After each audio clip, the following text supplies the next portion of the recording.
a lonely mountain trail, a raging snowstorm, and a man who just wanted one last hike. But when the cold takes over and he collapses into the white silence, no one could have guessed who would come for him. Not a man, not a machine, but a golden retriever wearing a cape. If SuperRetrivier touched your heart, hit and subscribe for more heroic tales. The sky had shifted in seconds. What began as a peaceful morning trek became a whiteout nightmare. Henry, a retired geography teacher with a love for solo hikes, had been walking through the mountain pass just above Timber Valley when the wind picked up like a freight train. The snow came sideways, fast, merciless. He had checked the forecast, nothing but clear skies. But the weather in these parts was known to change without warning. Henry chuckled to himself when the first flakes hit, brushing them from his scarf, like dust on an old book. He didn't laugh long. By the time the wind began howling, his old bones were already feeling the bite. He picked up the pace, eyes squinting ahead for the outline of the wooden trail sign that marked the turn back to the ranger's cabin. It wasn't there.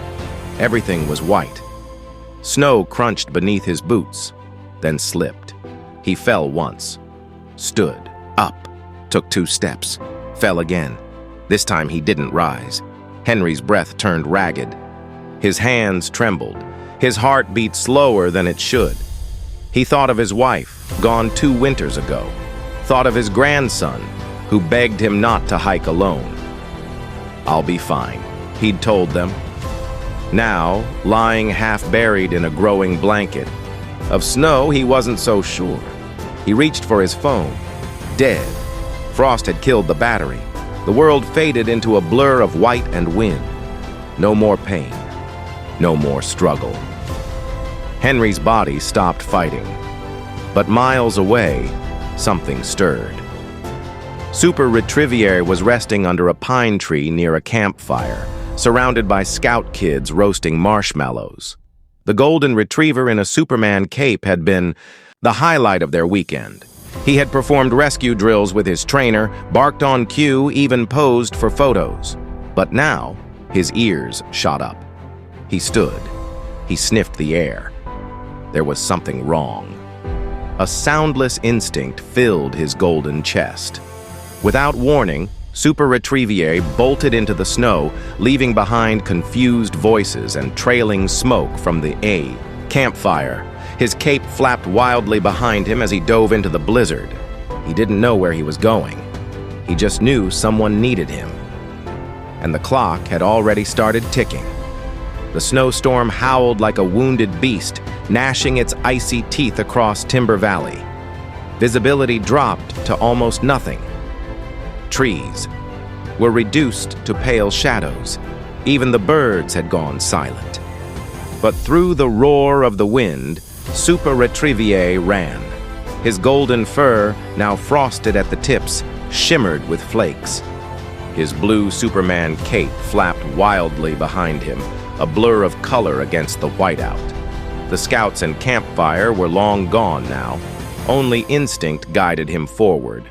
Not even his trainer Gabe could keep up. Back at the campsite, Gabe had called out in panic, "Super, get back here, boy!" But there was no stopping him. SuperRetrivier's senses were sharper than any man's. Somewhere in the tangled wind and shifting snow, he had caught it.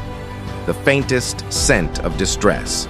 A human scent, masked in cold and nearly lost to the blizzard. But he locked onto it like a missile. Each paw dug through snowdrifts, sometimes sinking, sometimes sliding, but never stopping. He wasn't just any dog. He was SuperRetrivier. Across frozen creeks, through branches weighed heavy with ice, he raced. His breath steamed with effort, his eyes scanning every dip in the terrain. A normal dog would have turned back. Even a mountain rescue team would have waited out the storm. But he wasn't normal. Suddenly, he halted. A subtle shift in the wind, a flicker of something below the snow, just a mound, barely noticeable. But SuperRetrivier growled low, his tail rising. He sniffed the air again. The scent was stronger now. He took a cautious step forward and began digging. The snow flew in chunks as his front paws scraped feverishly. Then fur, but not his own. It was a coat, a gloved hand, a face, pale and motionless. Henry. SuperRetrivier nosed at the man's cheek. It was cold, too cold. No reaction. He let out a low whine. The man's pulse was faint, but it was there. A flicker. A hope. Without hesitation, SuperRetrivier curled his body around Henry's, covering him with his warm torso and thick fur. The golden dog pressed his side to the man's chest, his breath warming the air between them. His heartbeat, steady and strong, echoed against Henry's stillness. Then he lifted his head and barked. Once, twice, again. Loud, desperate, echoing into the void. The storm swallowed the sound at first, but he kept going, again, and again, and again. Each bark was a beacon. Back in the hills, a group of scout boys and their guide had taken shelter under a rocky ledge. One of them, a boy named Eli, perked up. "Wait, did you hear that?" They all listened. Bark. It was faint, but unmistakable. "That's SuperRetrivier," Eli shouted. "He found something." Their guide hesitated, then grabbed his flashlight and motioned the boys to stay. "Stay here. I'll follow the sound." The scout leader trudged into the white, heart pounding, guided only by hope, and the bark of a dog who refused to stop. Meanwhile, SuperRetrivier never moved from Henry's side. He barked with all the strength his lungs could offer. He barked as if the man's life depended on it, because it did. And he wasn't going to let this one go. Not tonight. Silence can be peaceful. But in a blizzard, silence is deadly. Snow continued to fall, thicker and heavier now, layering the forest floor in ghostly white. The trees stood frozen like statues, their branches stiff with ice. No birds, no wind. Only the muffled breathing of a golden retriever pressing himself against a man too still to shiver. SuperRetrivier didn't move. His eyes, sharp and alert, scanned the blank landscape around them. His instincts screamed at him. Keep the body warm, keep barking, don't let the silence win. But even heroes get tired. He had been barking for nearly 15 minutes straight, lungs burning with cold air, throat raw. The storm had died down just enough to allow the sound to carry. But time was slipping through the cracks of this frozen scene like water through fingers. Henry still hadn't moved. SuperRetrivier shifted his body, nudging the man's cheek, with his cold nose whimpering low in his throat. A faint heartbeat, yes, still there, but barely. In moments like this, even a superhero feels the weight of helplessness. Then, a sound. Crunch. Snow underfoot. SuperRetrivier's ears perked. Up. He turned sharply. Another crunch. Then a light, a pale yellow beam cutting through the fog of snow. The scout leader was coming. He was close. "Super!" the voice shouted through the trees. SuperRetrivier stood, tail wagging furiously, barking again, not desperate this time, but hopeful. The flashlight beam grew stronger, and soon a figure emerged. Covered in snow, face red from the cold, the scout leader gasped as he spotted the dog beside the motionless body. "Oh my God! It's Henry!" he shouted, rushing over. He fell to his knees beside the man, checking for breath, for a pulse. Something. SuperRetrivier barked once more, then stepped back to let him work. The man's hands shook as he pulled out a thermal blanket from his pack and wrapped it around Henry's shoulders. "Still breathing," the scout leader murmured, his voice trembling. "Thank you, boy. You found him." He reached into his radio pouch and clicked the emergency signal. A green light blinked, connection made. A rescue chopper would be alerted. SuperRetrivier sat in the snow, panting heavily. His job wasn't done yet. He watched as the scout leader spoke calmly into the radio, giving coordinates, explaining the situation. Every now and then, he glanced, back at Henry, still unconscious but no longer alone. Minutes passed. More footsteps. 2 other scouts and their guide arrived with a makeshift sled. They looked down at the scene, eyes wide, mouths open. "Is he alive?" the leader said. Thanks to him. They all looked at SuperRetrivier, who stood proudly beside the fallen man, his cape fluttering gently in the soft breeze that followed the storm. No one spoke. They didn't need to. The silence wasn't deadly anymore. Now it was sacred.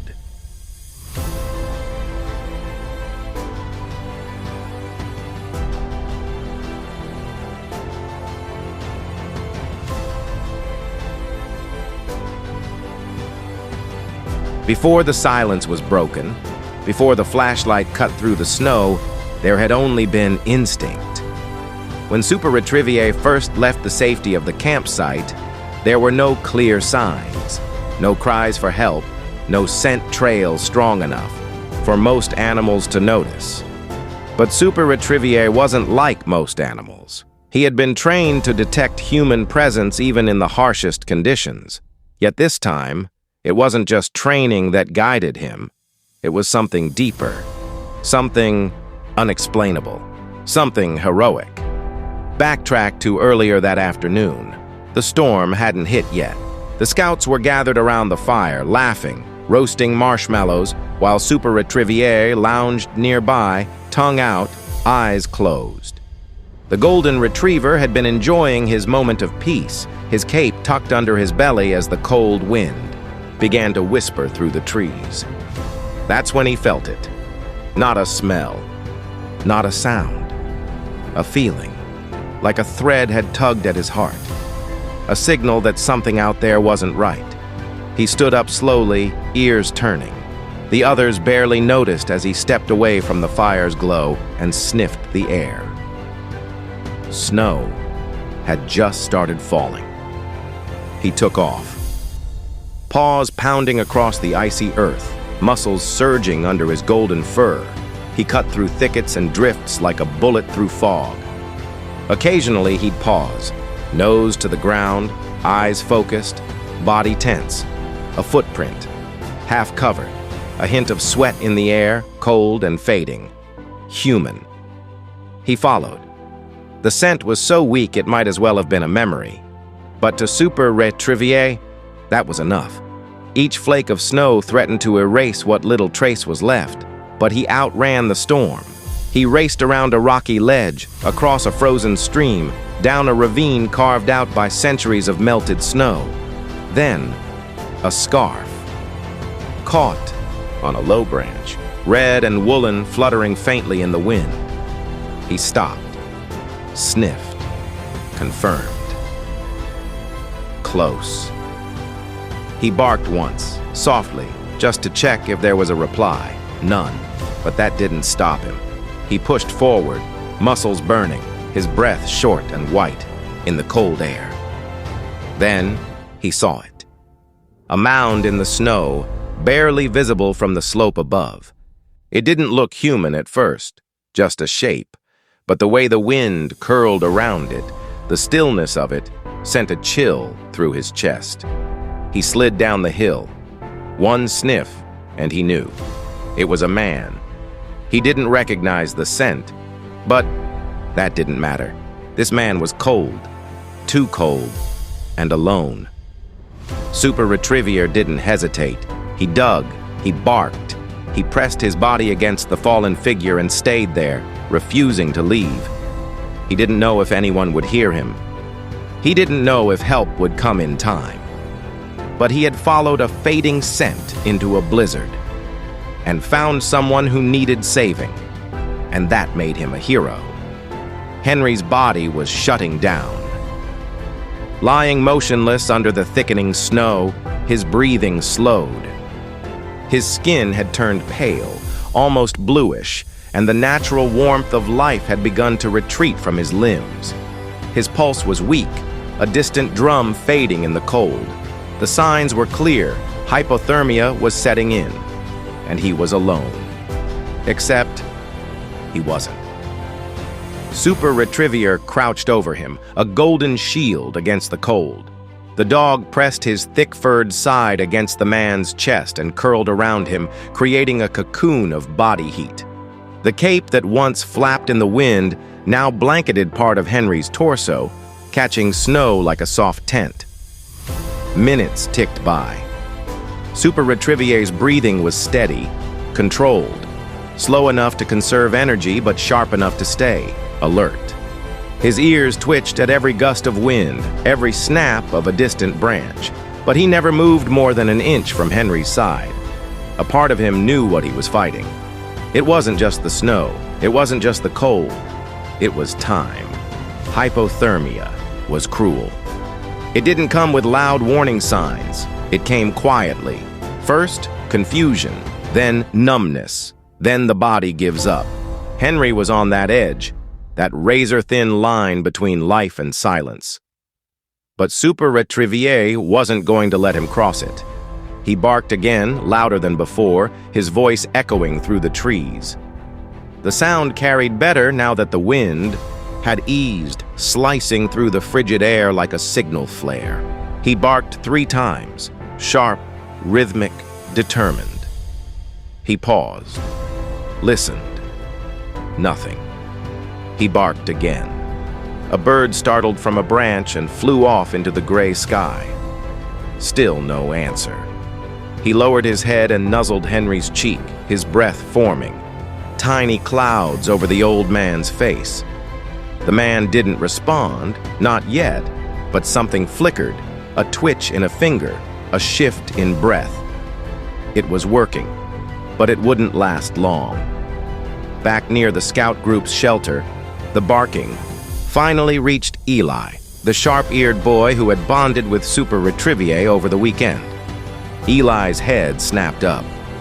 "That's him! That's Super!" he yelled. "He's calling for us!"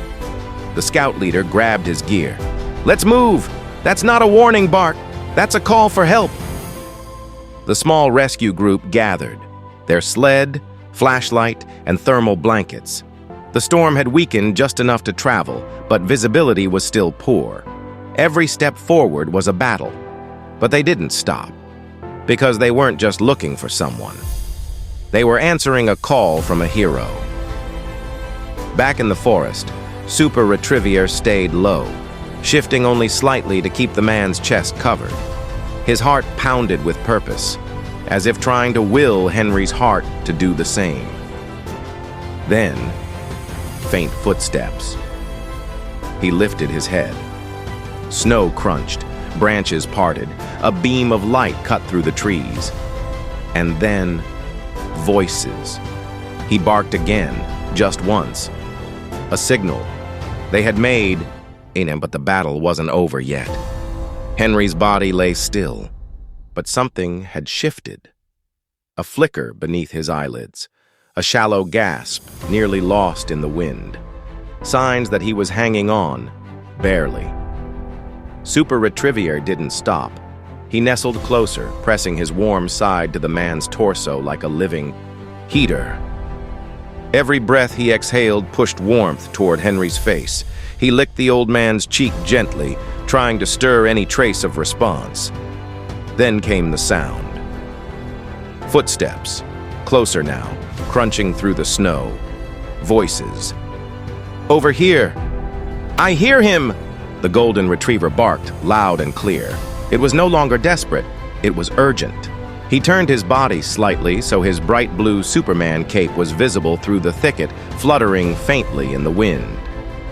The first to appear was Eli, the scout boy, his cheeks red and breath short. Behind him, the scout leader and another. Teen followed, dragging a lightweight stretcher. Their flashlight beams caught the silhouette of the scene. A golden dog shielding a fallen man, surrounded by a snow-carved hollow. "Oh my God," the leader murmured, kneeling beside Henry. He quickly checked for signs of life. He's alive, still breathing. SuperRetrivier did it, Eli said in awe. He kept him warm. SuperRetrivier stepped back, panting, his fur soaked and stiff with snow, but his eyes gleamed and his tail wagged, slow, steady, proud.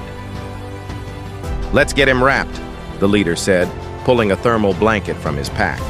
The teens unfolded the sled and began carefully lifting Henry's body with the help of the dog, who nudged into place to help stabilize him. Henry groaned softly. It was the first sound he'd made in over an hour. "He's coming around!" Eli cried. The leader looked up, his eyes meeting SuperRetrivier's. "You saved him," he said softly. "You really saved him." SuperRetrivier gave a small bark and sat beside the stretcher as they secured Henry and began to pull him back through the snow-covered trail. His job wasn't finished. He would escort them all the way, step by step. Each bark he had sent into the void had been a thread, a rope tied to hope. And now, someone had grabbed the other end. The group moved quickly. The snow was slowing, and the forest that once looked like a death trap now felt different. Still cold, still quiet, but no longer terrifying. SuperRetrivier trotted beside the sled, his cape flapping gently like a banner of victory. Every few steps, he'd glance back at Henry, who now stirred under the blanket, mumbling incoherent words. Life was returning. It wasn't just warmth that had saved him. It was determination, and one dog's refusal to give up. As they neared the base of the trail, the sound of a distant chopper blades cutting through the air could be heard. Rescue was near. But the real hero was already walking among them. Tail high, chest proud, cape dusted with snow, golden fur glowing like fire in the fading light. SuperRetrivier had done what no one else could. He gave warmth to a frozen heart and hope to a hopeless night. By the time the scout group reached the forest edge, the snow had eased into a soft flurry. The storm had passed, leaving behind a quiet, white world, untouched, glistening, almost peaceful. But for the boys, it wasn't just the end of a storm. It was the moment they'd never forget. Henry's body, swaddled in blankets and strapped to the sled, moved slightly. His lips were chapped, his face pale, but his chest rose and fell. Shallow, yes, but consistent. Alive. SuperRetrivier trotted alongside the sled, occasionally glancing back, his golden tail waving like a soft flag behind him. His steps were slower now, heavy from exhaustion, but steady. There was no retreat in him, no break. He would walk to the end. The scouts, still stunned, followed behind in reverent silence. Eli broke it first. "Guys, he saved someone." The others nodded.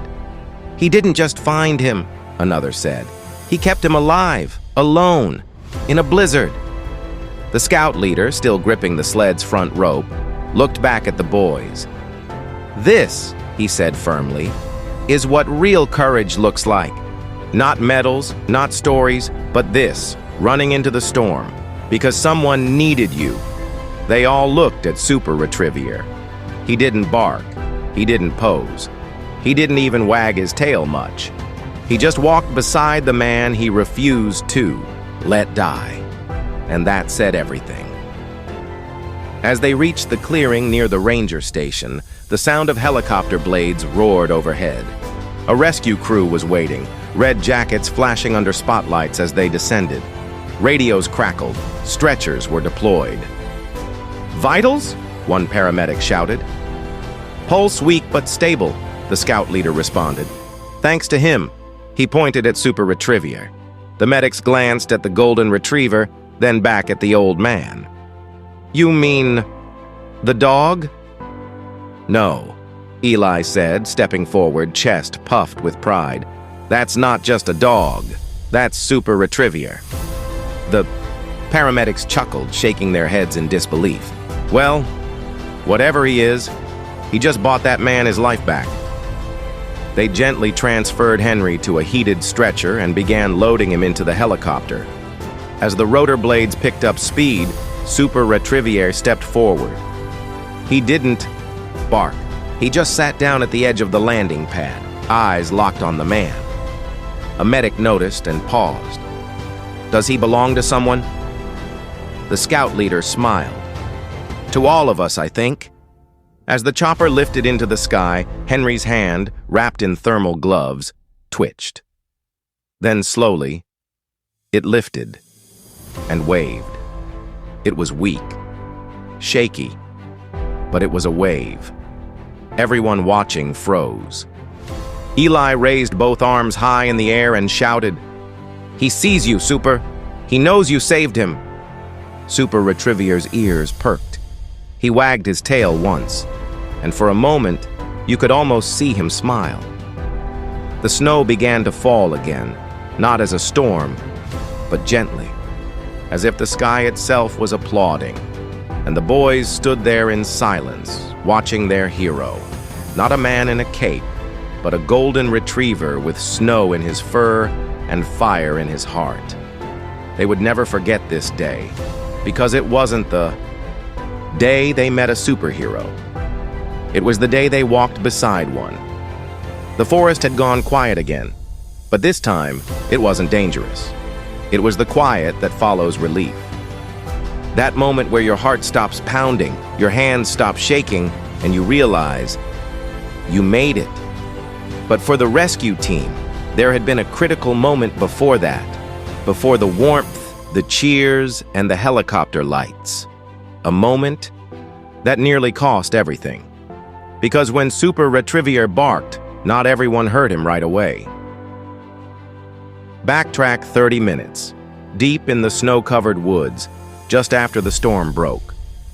Eli had been the first to hear the distant bark, faint, barely distinguishable over the crunching of snow under boots. He froze mid-step, tilting his head. His face lit up. "Did you guys hear that?" One of the older scouts shook his head. "I didn't catch it." "Shh." Eli hushed them. Then, again, bark, bark, pause, bark.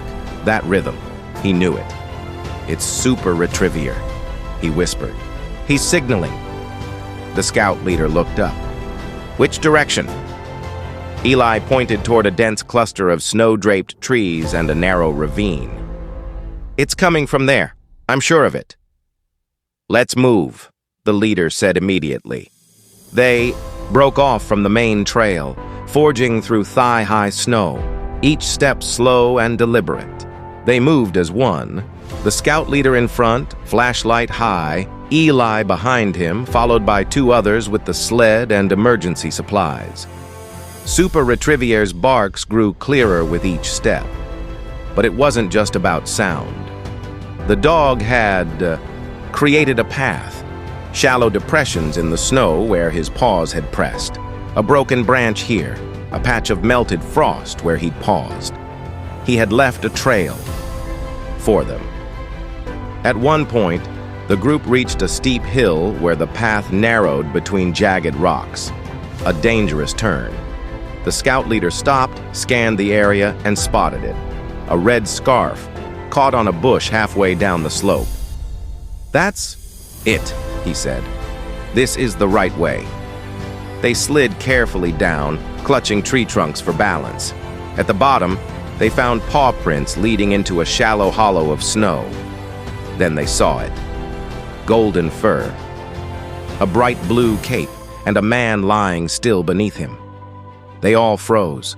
Eli whispered, "He found him." And then SuperRetrivier looked up, his eyes glowing in the half-light, his expression weary but determined, and barked. Just once. They moved. That moment, that turn in the trees, that sound guiding them in, would live in their memories forever. They hadn't found Henry. SuperRetrivier had. They had only followed the sound of a hero. The helicopter blades were still minutes away, and in those minutes, Henry slipped closer to the edge. His body, though wrapped in blankets and resting on the sled, had begun to shiver uncontrollably, then suddenly stopped. His breath, once shallow and rapid, was now barely visible. His lips had turned a deeper blue. His pulse, faint, flickering, fading. The scout leader crouched beside him, 2 fingers on the man's neck, face pale under his frost-covered beard. "No, no, no, no," he muttered. "Stay with us." "Is he?" one of the older scouts whispered. The leader didn't answer. Instead, he turned to the boys. "Hot packs! Now! Chest and neck! Go!" They moved fast, ripping open emergency warmers with trembling hands. They pressed them against Henry's core, tucked them under his arms, over his heart. SuperRetrivier stood completely still beside the sled, eyes locked on Henry's face. Then he stepped forward, slowly, purposefully, and placed his paw gently on the man's chest. Eli blinked. "Is he trying to feel the heartbeat?" The leader looked up. "No, I think he's trying to give him one." SuperRetrivier lowered his head, nose against Henry's cheek. He let out a soft, low whine, the kind you'd hear from a dog who knows something's wrong but doesn't understand why it has to be. He nuzzled the man's face. Still no response. The scout leader shook his head. "We're losing him! Come on, come on!" Then, a cough, small, raspy, almost imperceptible. But a cough. Everyone froze. Henry's eyelids fluttered. His fingers twitched inside the gloves. A hoarse, whispered breath escaped his lips. Cold SuperRetrivier let out a sharp bark, tail wagging in slow disbelief. "He's back!" Eli shouted. "He's alive!" The scout leader exhaled sharply, half laughing, half crying. "You stubborn old man, you're not going out today." The paramedics arrived seconds later, rushing in with heated stretchers, oxygen tanks, and gear. One of them took one look at Henry and nodded. "Barely hanging on, but he's still with us." The medic looked down at the golden retriever by his side. "Was it really him?" "It was," the scout leader said firmly. "He never left. Him. He barked until we found them, and he kept him warm until we could get here." SuperRetrivier sat upright, breathing heavy but proud. He didn't wag his tail wildly. He didn't need fanfare. He had done what needed to be done. The rest was up to them. As they loaded Henry into the helicopter, the team worked quickly but gently. Oxygen mask, IV line, heated blankets, all of it. But the most important thing had already been done. He had taken that last breath, not alone, because a dog in a cape was there, and he refused to let him go. The chopper's blades cut through the fading storm like a thunderous heartbeat in the sky. Snow kicked up around the clearing as the paramedics lifted Henry onto the heated stretcher, guiding it toward the open door of the helicopter. His pulse was weak, but steady. His eyelids flickered, half-conscious. Every breath he took now was a miracle, and every one of them, thanks to SuperRetrivier. The golden retriever stood at the edge of the landing zone, cape flapping in the wind, watching every move with intense focus. His body was coated in frost, his paws red from the cold, his legs trembling with fatigue, but he stood tall. He didn't move until Henry was secured inside. One of the medics turned toward the group. "We're taking him to Timber Ridge Medical. He'll need to be under observation, but if we got to him any later..." He didn't finish the sentence. He didn't have to. The scout leader nodded in silence, then turned to SuperRetrivier and knelt beside him. "You saved his life," he whispered. "You beautiful, stubborn, incredible dog." SuperRetrivier leaned forward, resting his head gently on the man's shoulder. Eli knelt next to them, holding a crumpled drawing. One he had made earlier that morning. It was childish, sure, but clear. A golden dog with a red and blue cape. Flying over a mountain, written in shaky block letters across the top. SuperRetrivier saves the day. He held it up. I knew it. The scout leader smiled. The helicopter lifted, its light vanishing slowly into the gray sky. The storm had passed. What remained was the echo of rotor blades and the quiet breath of survival. Hours later at Timber Ridge Medical, Henry lay in a heated hospital bed. IV fluids pumping slowly into his arm, monitors quietly beeping. His cheeks had color again. His breathing was regular. His hands, once stiff and frozen, twitched softly against the sheets. A nurse stood nearby, speaking softly into a phone. Yes, he's stable now, still weak, but we think he's going to pull through. She paused. Someone brought him. Back before we ever got to him. A dog, yes, a golden retriever. In the waiting room, SuperRetrivier rested on a thick blanket, a bowl of water beside him. His cape had been removed, carefully dried and folded beside him. But even without it, he still looked like a legend. Gabe, his trainer, had rushed to the hospital as soon as he heard the story. He sat beside the dog now, hand on his back, silent. I knew you were special, Gabe said quietly. But I didn't know you were this special. SuperRetrivier didn't move. He was exhausted, but his eyes remained open just in case someone needed him again. Inside the ICU, Henry stirred. His first words were quiet. The dog. The nurse leaned closer. What did you say, Mr. Turner? The dog, he repeated. He found me. He stayed. Then he smiled. SuperRetrivier. The name passed his lips like a prayer. And from the waiting room, as if sensing it, SuperRetrivier finally closed his eyes and rested. His mission was complete. Morning light filtered gently through the hospital blinds. The blizzard was gone. The sky was soft and blue. The town of Timber Ridge slowly returned to its normal rhythm, but inside room 203, time felt like it had stopped, paused to witness a miracle. Henry's eyes blinked open.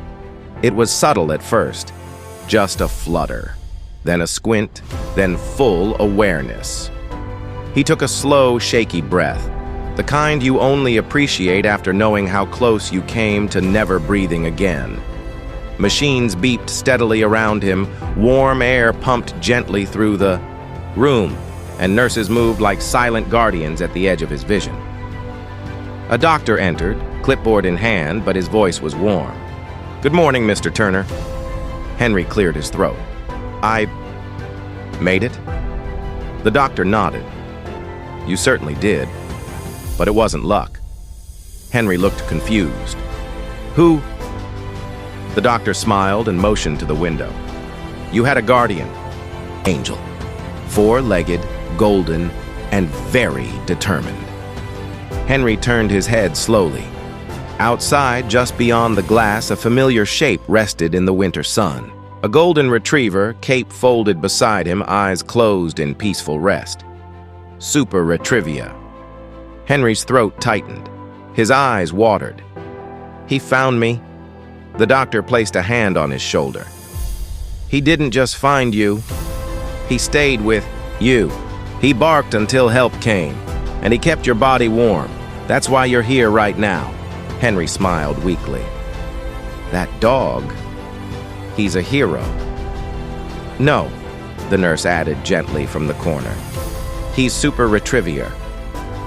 Meanwhile, downstairs in the hospital lobby, a small crowd had gathered. Reporters, locals, even a few kids. From the scout troop, all waiting with handmade signs. Thank you, SuperRetrivier, our hero with a tail. He's not just a good boy, he's the best boy. Gabe, SuperRetrivier's trainer, looked down at the dog beside him. What do you think, champ? You ready for your moment? The golden retriever blinked slowly, tail wagging once. Gabe chuckled. Yeah, didn't think you'd want the spotlight. But I promise, it's just a few pictures. Then we can go back to your favorite thing. SuperRetrivier perked up. Slightly. Yeah, Gabe grinned. Bacon. Back upstairs, Henry sat up in bed for the first time since the storm. He reached for a pen and scribbled a note on a napkin. When the nurse read it later, she smiled. It said, "He didn't just save my life, he brought me back to it." Outside, cameras clicked. Children cheered. SuperRetrivier sat calmly beside. Gabe, his head tilted like he was wondering what all the fuss was about. He wasn't looking for thanks. He just wanted to make sure the man in room 203 was okay. And now, he was. 1 week later, the town of Timber Ridge held a celebration unlike any it had seen before. No fireworks, no parade floats, no celebrity guests.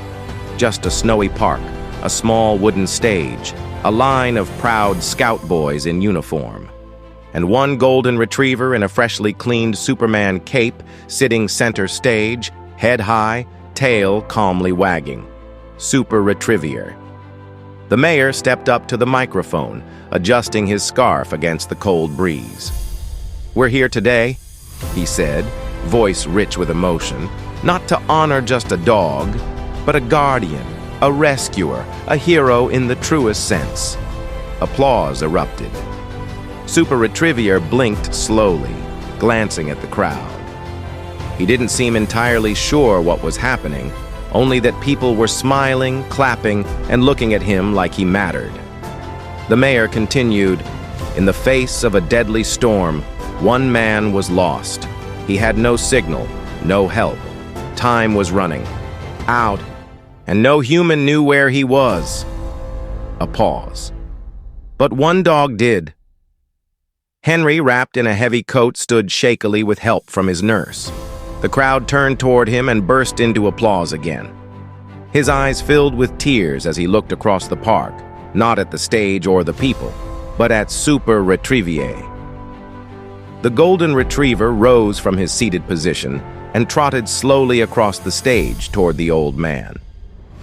When he reached him, he sat and looked up, eyes soft, ears perked, like he was checking in. Henry knelt carefully. His hand found the dog's head and rested there. "You found me," he whispered. SuperRetrivier leaned in, pressing his nose into Henry's coat. The cameras flashed, but no one cared. It wasn't about press. It wasn't about headlines. It was about something simpler, deeper. A life saved, a bond formed, a hero honored. The mayor stepped forward once more, holding a small box. "SuperRetrivier, by the power vested in me by the people of Timber Ridge, I present you with the Medal of Courage." Gabe clipped the small custom-made medal onto the dog's collar, a golden R inside a shield, matching the emblem on his cape. The crowd stood, cheering, crying, clapping. But SuperRetrivier? He didn't puff up with pride. He didn't bark or pose. He just looked at Henry and wagged his tail. Later that day, the snow returned, not in stormy flurries, but in soft, drifting flakes, the kind that turn quiet towns into postcards. SuperRetrivier walked beside Gabe, his cape fluttering behind him, metal shining in the light. They passed through the park, where a new wooden statue was already being carved, a golden retriever in a cape. At the base, it would read, "SuperRetrivier, the dog who never left." Because in a world full of chaos, fear, and cold, sometimes a hero comes not on 2 legs but 4 paws, and wears not armor but a cape.